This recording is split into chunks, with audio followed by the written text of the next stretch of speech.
With the November update, Void has managed to make this game not only look stunning, but also made interactions with suspects and civilians feel natural and engaging. Despite making you feel like you're playing Doom Light with the new gore system, which highly increases the dopamine release I get while playing the game, there are still some things that need to be improved for the future, which I'll address towards the end of the video. Anyway, with the changes to the game coming into effect, shotguns finally became my favorite weapon. In the span of a second, a healthy adult turns into Red Skull. They also added a variety of death and injury animations, which makes the consequences of pulling the trigger rather than trying to de-escalate the situation be felt so much more. Caliber and the type of bullets matter a lot more now with the addition of arterial bleeding. Where 7.62 hollow point bullets do more damage and make arterial bleeding more likely, AP 9mm make arterial bleedings less likely and remove the fun part of shooting Vol in the face.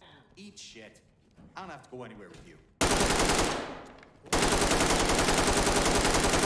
Talking about shooting people in the face though, we need to cover the amazing job done to the AI. To start with, how AI makes decisions has been completely reworked. Before, the AI was assigned random choices from a set that then would be executed, which to me is fucking hilarious because it's equal to you having an argument with your partner. Instead of a dialogue, you get assigned hit her with a hammer. It also does explain why civilians were happy to run away from officers and suspects surrendered even though you had your back turned to them. I can't count the amount of times where I have been impressed by how the new AI outsmarted me, which to be fair isn't a really high bar, and how much more I need to think about what my opponent is actually doing.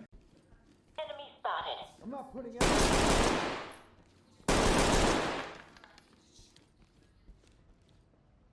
You see how, like, what I have to think about now, right? There's a door here. Let me shoot this door so he doesn't come through here, and let me check this door if he flanks. I love this new update when it comes to anime AI. I just wish the police AI was on point as well.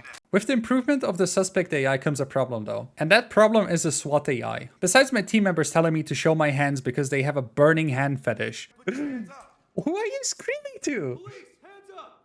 What do you want from me? See those hands. Fuck off. Oh god. Alright, they're gonna die. They're gonna I can tell you. Oh my god. They also have not really been changed. Well, at least so I've been told. Which means that once godlike SWAT members feel like Jeremy DeWitt received training from Dale. Void has come out to say they unfortunately will only work on it next year, which means we're kinda stuck with this. I love how I can't just trust AI to secure it. I love you. I love you. Listen, you're getting shot. You see that? That's a bullet, okay? You might want to look a little bit more to your right and shoot back at it. What does that sound?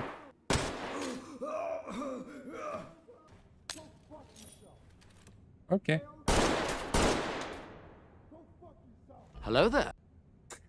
I can't take this serious.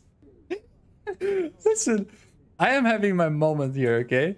I am like focused, engaged, and I'm like, oh, there's a guy here, let me shoot him.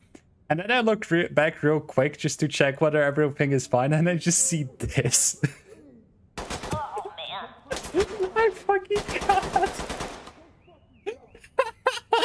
Something they have worked on, however, is improving the gunfight. AI now has more steps to go through to be able to shoot at you, which means the third incarnation of John Wick I mentioned on the previous video can no longer harm you.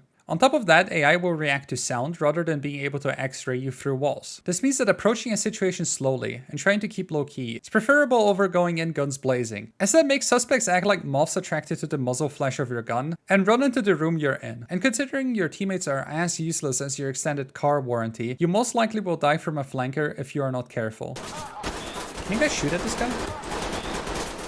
AI is just straight up not doing anything. This is great. AI is just not doing anything.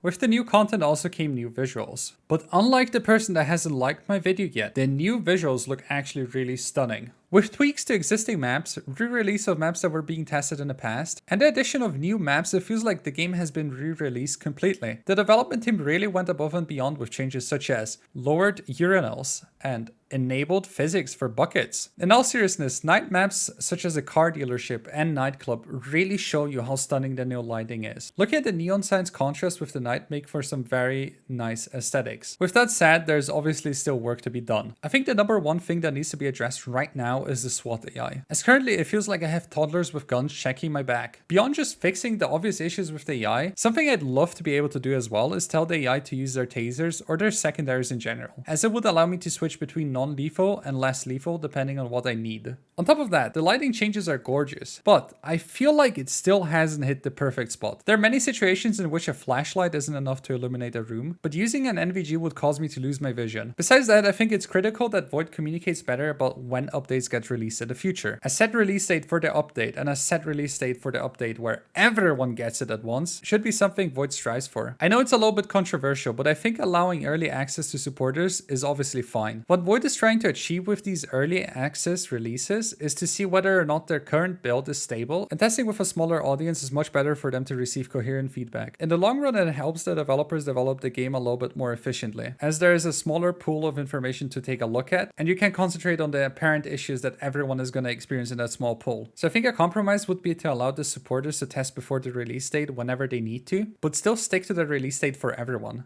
This creates hype, doesn't make players feel disappointed about never coming updates, and it makes everyone be on the same page when the update actually releases. But what do you think? Let me know in the comments down below, and make sure to subscribe and like for future content. But yeah, see ya.